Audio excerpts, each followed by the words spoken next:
F'konferenza tal-aħbarijiet il-Federazzjoni Kaċċaturi Nassaba Konservazzjonisti l-FKNK indirizzata fosthom il-President tagħha Lukas Mikallef intqal li l-BirdLife Malta qiegħda sfaċċatament tisfida l-liġi u lill-awtoritajiet Maltin bilan li tipperikola l-pożizzjoni tal-Gvern Malti dwar ir-riċerka fuq l-asafar tal-għana. Li dawn qed juru aktar biċ-ċar li ma jridux jikkoperaw mal-ebda individwu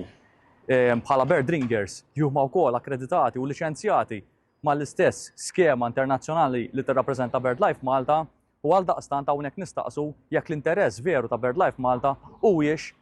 il-riċerka dwar l-asafar u l-ornitoloġija. L-FKNK qalet li dan in-nuqqas ta' kooperazzjoni ta' BirdLife Malta ma' espert internazzjonali miġjub mill-awtoritajiet Maltin hija xhieda tal-ħtieġa li tinbidel liġi dwar ir-riċerka fuq l-asafar tal-passa kif wara kollox diġà ntalab mill-Ombudsman u kien hemm qbil mill-Kumitat Ornis. BirdLife Malta qiegħda tagħżel li ma tikkooperax ma' dan ir-riċerkaturi internazzjonali u li hija obbligata li tirrikonoxxi bħala tali u għaldaqstant tikkopera miegħu għaliex sallum il-liġi dwar ir-riċerka tal-asafar bil-metodu magħruf bħala bird ringing tajat lila. Intqal kif BirdLife Malta għandha tieqaf taħseb li l-fuq mill-awtoritajiet jew mill-Istat Malti dan pajjiż li jħaddem is-saltna ta' dritt u f'saltna ta' dritt tikkopera mal-awtoritajiet meta dak li qed